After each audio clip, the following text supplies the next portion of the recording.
여러분 안녕하십니까? 베트남 나와의 김선환입니다. 오늘은 베트남의 최대 명절인 떼, 즉 설 명절에 대해서 말씀드릴까 합니다. 좀 더 구체적으로는 설 연휴의 명암에 대해서 설명드리겠습니다. 한국처럼 베트남에서도 설이 최대 명절입니다. 베트남의 올해 설 연휴는 공식적으로는 23일부터 29일까지 일주일간입니다. 그러나 실제로는 보름가량 지속됩니다. 이런 만큼 설 연휴에는 요란하고 시끌시끌한 게 보통이죠. 관공서는 물론이고 웬만한 건물에는 새해 복 많이 받으세요, 쭉먹남머이라는 큼직한 현수막이 붙어 있습니다. 거리에는 행운과 재운을 상징하는 작은 귤나무, 복숭아꽃나무, 매화꽃나무 등을 사고 파는 풍경이 눈에 많이 띄곤 합니다. 떼 기간은 통상 월급의 100%를 보너스를 더 받아 연중 소비가 가장 활발한 때이기도 합니다. 한국에서는 팽배한 개인주의와 가족 공동체 등으로 설 연휴 선물을 주고받는 풍습이 사라진 지 이미 오래됐습니다. 그러나 베트남에서는 선물을 주고받는 풍습이 여전히 많이 남아 있습니다.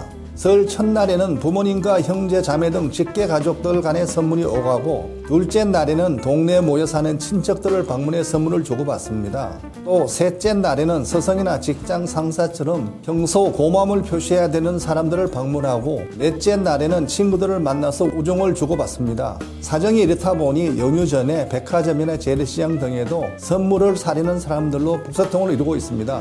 그러나 최근 들어서는 설 선물 문화에도 변화가 감지되는데요. 가장 대표적인 변화가 바로 돈봉투 선물입니다. 부피만 커 운반하기도 번거로운 선물 대신 돈봉투를 주고받는 쪽으로 바뀌었습니다. 물론 현금이나 마찬가지인 백화점이나 유명 상점의 상품권 선물도 흔해졌습니다. 외국인 투자 기업들이 많은 일부 지방자치단체들도 진출기업 대표들을 초청해 돈이나 상품권이 든 봉투를 선물로 주는 것이 이제는 그리 낯선 풍경이 아닙니다. 봉투에 들어가는 액수는 보통 50만 동 이하, 우리 돈으로 2만 5천 원 가량 되는 게 대부분입니다. 그러나 기업인들, 특히 외국인 투자자들에게 설 연휴는 즐거움보다는 고민거리가 더 많은 게 현실입니다. 무엇보다도 경영 여건이 갈수록 더 어려워지는 상황에서 월급 외에도 100%의 상여금을 마련해야 한다는 부담감이 있기 때문이죠. 그러나 정작 더 큰 고민은 설 연휴를 세려고 고향에 간 종업원들이 과연 얼마나 회사로 돌아올지 여부입니다. 회사로 복귀하지 않는 비율, 흔히 미기율로 불리는 고민거리입니다. 이런 고민은 생산시설을 운영하는 기업들이 더 많습니다.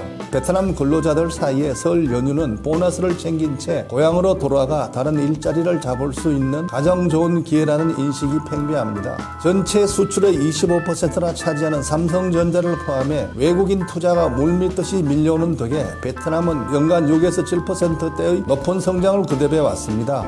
이에 따라 베트남 노동시장은 일자리는 많은데 일할 사람이 부족한 사실상 완전 고용 상황으로 탈바꿈했습니다. 이런 현상은 결국 가파른 임금 상승과 잦은 이직을 초래하기 십상이죠. 더구나 베트남 국민 평균 연령이 31세인 젊은 층인 현실을 고려할 때 최근 눈에 띄는 것이 힘든 생산직보다 덜 고되면서도 수입은 훨씬 좋은 서비스직을 선호하는 현상입니다. 실제로 베트남 젊은이들 사이에 오토바이 택시인 그랩에서 운전기사로 일하는 것이 공장에서 일하는 것보다 훨씬 자유롭고 수입도 훨씬 많다는 인식이 팽배한 것으로 알려졌습니다. 한마디로 비생산적인 서비스 업종을 선호하는 젊은이들이 더 많아진다는 이야기죠. 사정이 이렇다 보니 기업들에서는 설 연휴 기간 미기율을 줄이기 위해 부심하고 있습니다. 이런 현상은 섬유, 봉제, 신발, 가방, 식품 등 근로자 고용이 많은 노동집약형 업체들이 더 심각합니다. 적게는 30%, 많게는 50% 이상의 귀향 근로자들이 결혼, 이직 등 다양한 이유로 예전의 일터로 돌아오지 않기 때문이죠. 더구나 베트남인들은 고향 부근의 일자리를 선호합니다. 월급이 좀 적더라도 낯선 타향보다는 친지와 친구가 있는 고향을 더 선호하는 편이죠. 이렇다 보니 급여와 복지 수준이 최고로 이직률이 낮은 삼성전자조차 매일 500명가량의 신규 채용자 면접을 보는 일정입니다. 평소에 채용해 놓아야 설 연휴 미기자 등 퇴직자들이 빈자리를 줄일 수 있기 때문이죠. 그러나 중소기업들의 사정은 삼성전자와는 크게 다릅니다. 퇴직을 하려는 근로자들을 만류하려면 결국 적게는 50%, 많게는 100%나 월급을 더 줘야 해 경력난을 가중시키기 때문이죠. 대부분 사람들에게는 오랫동안 못 만난 그리운 사람들과의 반가운 해우이겠죠. 그러나 위에서 설명한 베트남 진출 한국 기업처럼 일부에게는 또 다른 고민의 시작인 셈입니다. 지금까지 베트남 나와의 김선환이었습니다.